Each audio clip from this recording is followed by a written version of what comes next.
Stop your boat's engine with an engine cutoff switch. Get connected. It's the law.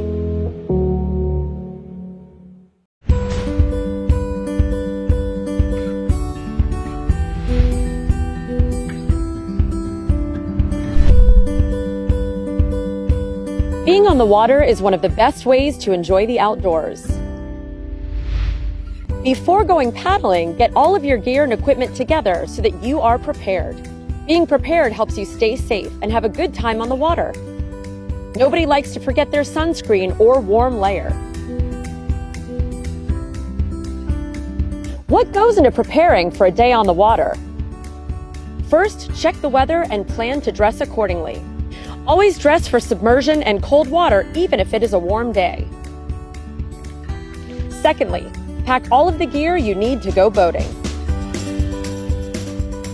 This should include your life jacket, boat, paddle, personal locator beacon, signaling devices, safety gear, and whatever else that helps you have a comfortable and safe day on the water. Thirdly, make a float plan. This includes researching your route, water levels or tidal conditions, and whatever tools you will need for navigation. Checking the weather before a paddling trip helps to make decisions regarding clothing, route planning, and more. Once you have an idea of the weather forecast, make sure to pack accordingly. Like we said before, always dress for submersion. You never know when you might get wet. A responsible boater stores their gear in a dry bag. The weather forecast also helps to finalize your route planning. Remember, the weather forecast can change. Be sure to always check the morning before your trip and prepare for anything. Let's familiarize ourselves with the various safety gear we just mentioned that helps us to have a fun and successful day on the water. Never forget your life jacket. When putting on your life jacket, be sure to fit it correctly. Zip all of the zippers, clip all of the buckles, and cinch all of the straps down. Once it is on, it should fit snug like a hug. You should not be able to pull it over your head. If you can pull the shoulder lapels over your head, then the water will be able to do the same. Not only does a life jacket provide buoyancy in the water, it also gives you more visibility and warmth. Remember, life jackets are like seat belts. You need to be wearing it before the accident. Another important part of your safety gear should be your personal locator beacon. In case you aren't familiar, a personal locator beacon is a tracking device that can help in the detection of people and boats in distress. You should always plan on bringing your personal locator beacon because there is not always cell phone service where you might be adventuring. The beacon will send a signal to search and rescue with your location and that there is assistance needed. Before taking your beacon on the water, be sure to familiarize yourself with how to use it. Additional safety gear also includes signaling devices and throw ropes.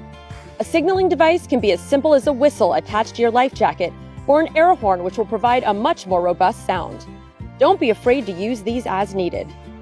In addition to the signaling devices, having a throw rope can aid you in helping others. Before using a throw rope, become acquainted with it and practice. If you are carrying a rope, be sure to always carry a dull-tipped serrated knife that can be used in case of entanglement. A float plan is letting someone know where you are going and when you plan to return. Once you're prepared and ready to hit the water, send a text to a few people with the information of your plan. If something goes wrong, there can be a focused approach to sending help. To recap about safety gear and precautions for spending a day on the water, plan ahead and prepare. Wear your life jacket. Bring your personal locator beacon. Don't forget the small things that includes a signaling device, throw rope, and more. And have a float plan. Remember, be an educated paddler. What we just mentioned is just the beginning to a world of safety information and learning you can dive into. Now go have fun.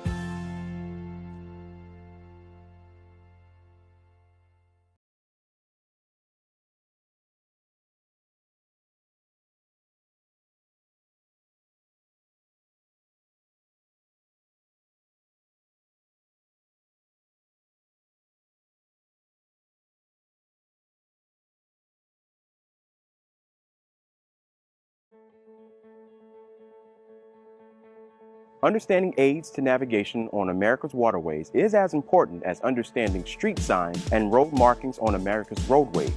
The United States Aids to Navigation System gives boaters a unified and organized identification system to transit safely through busy and hazardous waterways.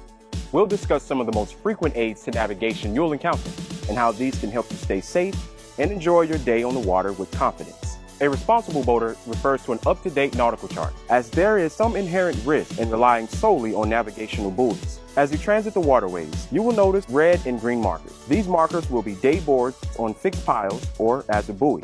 Take these aids down a particular side depending on where you are going. For example, if you're traveling seaward, towards a channel, harbor, or upstream, you will take all the red aids down your starboard side and all the green aids down your port side, commonly referred to in a memorable saying, red right returning. Whereas if you're traveling seaward toward open water or downstream, you will do the reverse and take the red aids down your port side and the green aids down your starboard side. As for traveling in the Intracoastal Waterway, or ICW, red aids will be on the mainland side of the waterway and green aids will be on the ocean side of the waterway. For example, if you are traveling south on the ICW in Florida, the red aids will go down your starboard side and the green aids will go down your port side. Now let's talk about the specifics you will see on each red and green marker. The red fixed markers will be in the shape of a triangle and the buoys will be cylindrically shaped with a conical top. This conical shape looks similar to a triangle to keep the red shapes the same. These buoys are called nuns. The green aids will be in the shape of a square and the buoys will be cylindrically shaped with a flat top. These buoys are called cans. Each green and red navigation aids have numbers. If the aid is red, it will have even numbers, and if the aid is green, it will have odd numbers. You will notice the numbers are in sequence, and they get higher or lower depending on the direction you're traveling. When traveling in from a larger body of water towards your harbor, the numbers will increase. This will reassure you that you are traveling in the direction you planned. On the ICW, the numbers increase as you travel south. Again, this will reassure you of your direction. Occasionally, the aids will have lights for nighttime navigation. These lights will be either red or green to correspond to the color of the aid. You are reminded that other color lights may be encountered. Another colored aid you may encounter is a combination of the red and green aid as we discussed earlier. These are called preferred channel markers. The aid will be colored in horizontal bands of either red-green-red or green-red-green.